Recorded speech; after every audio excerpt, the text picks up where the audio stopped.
Voilà, numéro 6, Black d'Avril. Bon, c'est un peu plus dur actuellement, il va lui viser une place. Après, il était à sa place sur l'hippodrome d'Anguin la dernière fois. Le cheval est resté bien. Le hit était bon. C'est Franck Ouvry qui lui a fait tout à l'heure. Voilà, Frédéric Pratt m'a dit mon cheval est bien, il va faire sa course. Après, c'est sûr qu'il est un petit peu barré, mais il va fournir sa belle valeur.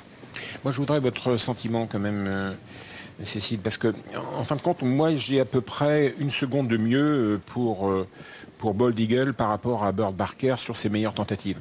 Est-ce que Sébastien Garato, tout à l'heure, moi, je le sentais assez confiant pour la victoire. Ah bah complètement, quand Hein, il c'est nous ça, a dit, hein. j'ai Oh, dit à ouais. Franck Nivard, Ouais. tu le drives comme si tu t'installais au sulky d'un cheval à 100% de ses moyens. Voilà, on n'a pas peur de la rentrée. Enfin, c'est en tout cas le sentiment qu'on a eu avec l'interview de Sébastien Garato tout à l'heure. Mais c'est vrai que Bird Parker reste un sérieux client. Le numéro 10, je discutais avec Jos Verbeek juste après son hit. Il rentrait du hit et il m'a dit vraiment le cheval était parfait.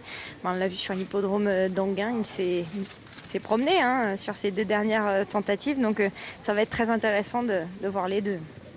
Très bien, on va avoir du beau spectacle. Moi, j'espère que Bold Eagle, bien sûr, va faire un numéro pour qu'on ait le crack des prochaines années en piste. Et on a le numéro 10, Bird Parker, donc formidable récemment, bien sûr. Une victoire dans un groupe 3, le prix de Genève, ce jour-là battant Beaugamin assez nettement en finale. Beaugamin qui n'est pas n'importe qui d'ailleurs. Et une victoire également en gain dans le prix de Milan battant Brillantissime. Brillantissime assez facilement, très facilement d'ailleurs, il l'a dominé de la tête et des épaules. Et ce jour-là, il battait Billy de Montfort, qui était bien battu, Billy de Montfort. C'est dire la puissance des mâles par rapport à Billy. Billy qui est une petite championne, mais les mâles sont, semble-t-il, meilleurs quand on fait le papier, bien meilleurs. Bird Parker avait gagné, bien sûr, le Critérium des 4 ans, où n'avait pas couru Bold Eagle, après sa bévue du mois d'avril. Et auparavant, il faut savoir que Brillantissime était loin derrière lui, que Black d'Avril était loin derrière lui, que Billy de Montfort était loin derrière lui également, enfin loin, pas forcément le 4 avril ou pas le 28 février, je veux dire, dans le prix de sélection où Billy de Montfort était à proximité, mais il y a 2/3 de seconde, mais il y avait une grande autorité pour Bold Eagle.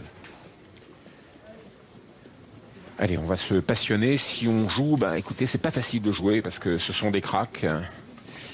Moi, je prendrais quand même Bold Eagle parce qu'il m'a fait tellement des impressions folles que je me dis que Sébastien Garato, qui a quand même une écurie composée de plein de chevaux, il doit savoir où il en est.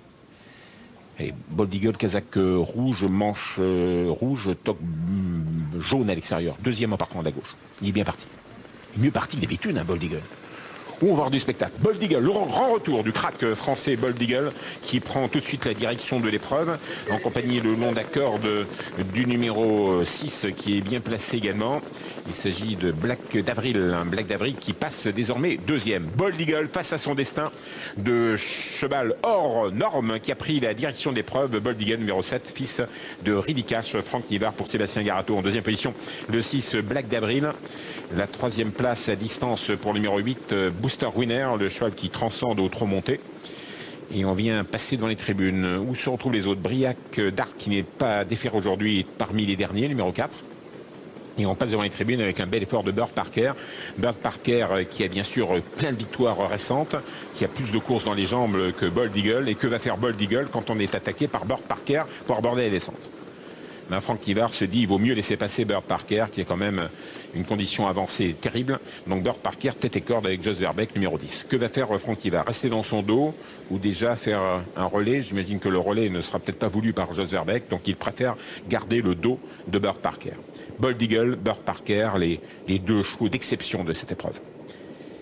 Que se passe-t-il à l'arrière? Bien, l'As ferme la barre, Best Buissonnet, c'est dur dans ce lot pour Best Buissonnet. Briac Dark également parmi les derniers. Puis on a Bolero de Love avec Gabriel Germini qui effectue une course d'attente. On est assez loin avec Beaugamin, le numéro 5, mais Beaugamin a assuré les premiers mètres et va sans doute venir en progression parce que c'est un cheval qui n'a pas une pointe de vitesse sur 200 mètres. Donc je pense qu'il va tenter de venir sur la tête. Bird Parker, Bold Eagle, le crack qui passe à l'attaque. Bold Eagle, à part sa dernière bévue, a tout gagné auparavant. Il est deuxième derrière Bird Parker pour aborder la ligne en face. L'entraînement de Philippe Allaire pour Bird Parker, l'entraînement de Sébastien Garato, l'homme au multitude groupe, Sébastien Garato, l'entraîneur de Bold Eagle, qui passe à l'attaque. Toujours en tête Bird Parker, numéro 10, en deuxième position Bold Eagle à son extérieur. Le 7 et le 10. Est-ce que c'est un énorme désavantage d'être à l'extérieur de Bird Parker? Parce que Bird Parker, le long de la corde, il y a peut-être, quand il pleut comme ça, également un terrain un petit peu plus mou. Toujours sur la candidate numéro 10, Bird Parker. En deuxième position, le 7, Bold Eagle, qui va gagner. La troisième place pour le numéro 6, le Black d'Avril, qui arrive à suivre les deux premiers. On va vers le dernier tournant. Beau Gamin se rapproche progressivement. Il est 5-6e. Toujours Buster Winner qui fait une course superbe. Buster Winner, le cheval monté. Il est 4e avec Mathieu Abrivard. Qui va gagner, de Franck Nivard ou de Jos Verbeek? Jos Verbeek avec Bird Parker. À l'extérieur, Bold Eagle avec Franck Nivard. Alors là, ça va accélérer parce que là, il y a eu un petit temps mort et là, ça va dépoter. Ça va être magnifique. Avec Bold Eagle à l'extérieur, avec le long d'accord Bird Parker qui lui repart sous le nez. La troisième place pour Black d'Avril qui a eu un parcours sur mesure. Le long d'accord de Buster Winner est toujours là. Les autres semblent battus. Beau Gamin a du mal. L'entraîne droite, Bold Eagle, le crack passe à l'attaque de Bird Parker. Allez, on va retrouver le crack peut-être de Vincennes. Il s'appelle Bold Eagle. Il passe à l'attaque de Bird Parker qui se détend le long d'accord. Il s'appelle Bold Eagle. Il s'en va vers d'autres cieux peut-être les plus grands de Vincennes. C'est un cheval de prix d'Amérique. Le numéro 7, Buster Winner, est excellent également en deuxième. Bold Eagle retrouvé. On a retrouvé notre champion Bold Eagle. Buster Winner, très bon deuxième. La troisième place pour un très bon Bird Parker et Beau Gamin, 4e. C'est super. Incroyable, ce Bold Eagle, il est incroyable, il revient à la compétition après 5 mois d'arrêt, après avoir été malade et il a remporté cette épreuve, le numéro 7 devant le 8, le 10, Bird Parker, qui était l'opposition directe à Bold Eagle, se contente de la 3e place et la 4e place prise par le 5. C'est vraiment impressionnant, je suis pas très loin de Sébastien Garato, si vous m'autorisez à aller le voir rapidement, je fonce. Et je lui dis un gros bravo. On fait ouf, c'est obligé avec des chevaux comme ça, on a toujours quand même une petite appréhension. Ah ouais, on fait ouf. En plus, il a fait une course 2 de Bird Parker, donc là il n'y a pas d'histoire et il a prouvé que c'était lui le meilleur. C'est incroyable, son propriétaire est là. Enfin, moi je suis pas propriétaire, je suis rien. Il donne des frissons, il doit propulser l'écurie, c'est vraiment un champion. Bah, c'est un super crack, je crois que c'est un vrai cheval de prix d'Amérique. En plus, il a un peu de poids. Là, Franck, il reste devant, mais après, il a préféré laisser passer l'autre. Et puis, il est revenu à 2 aux 1500 mètres de Bird Parker, c'est pas n'importe qui. Et puis, pour finir, il est revenu contre Buster Winner, est venu l'attaquer, puis il est reparti avec. Bon, c'est un super cheval là. Et puis, en plus, on avait une appréhension. Est-ce qu'il n'est pas encore un peu malade? On est stressé de ne pas avoir de bons chevaux des fois, mais on est stressé d'en avoir des bons des fois aussi, parce qu'il faut que ça se passe bien. Et quand ça se passe comme ça, on parle de prix d'Amérique, ça peut être un cheval de prix d'Amérique à 5 ans? Après, je ne veux pas m'avancer parce qu'on est trop... Mais c'est le cheval de prix d'Amérique, ouais.